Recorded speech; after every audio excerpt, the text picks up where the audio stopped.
Hello there, Kendrick Cadillac of Norfolk. This is Coach Stephanie with part 2 of your mystery shop. I submitted a request via your website on May the 3rd at 11:36 a.m. I received a phone call at 1:37 p.m. from Laura, and I did get an email in my inbox before Laura called from Kara at 12:21.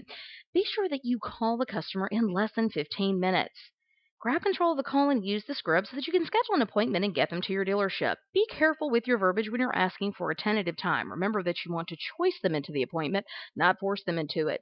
Schedule a phone follow-up at the very least, but never depend on them to call you back. Once you get off the phone, be sure you send them a follow-up email in less than 15 minutes so that you can continue building rapport with them and get them information they may not have written down during your phone conversation.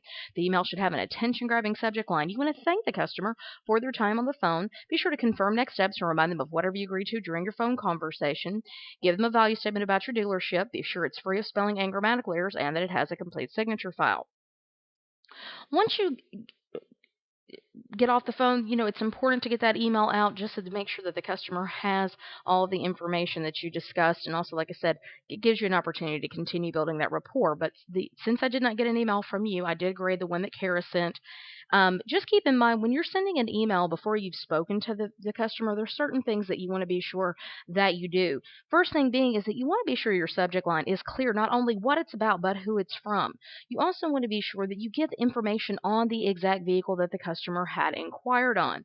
She did a great job of making the customer feel good about the vehicle by giving positive words about the vehicle, and she did address availability.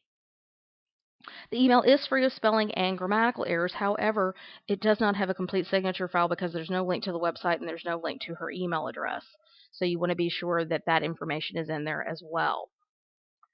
She did a great job of giving a value statement about your dealership, letting me know that you're the #1 Cadillac store in Norfolk, Virginia.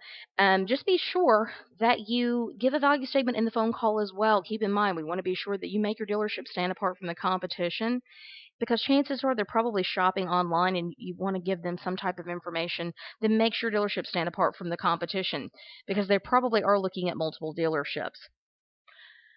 She did a great job, like I said, of making sure the email was free of spelling and grammatical errors. She attempted to validate the customer's decision of vehicle by giving positive words about the vehicle. And the email does have information where there is a link where I could go back and click to see other vehicles that are on your website, and that's always great so that the customer has that ability. But we just want to be sure that there is a link back to the website and a link to the email address in the signature file. Just make it easy for the customer to be able to email you back and to visit the website. So keep up the hard work and keep practicing. Your secret code for today is control, CONTROL, control, because I want you to be sure when you call the customer that you call them in less than 15 minutes, grab control of the call, and use the script. Have a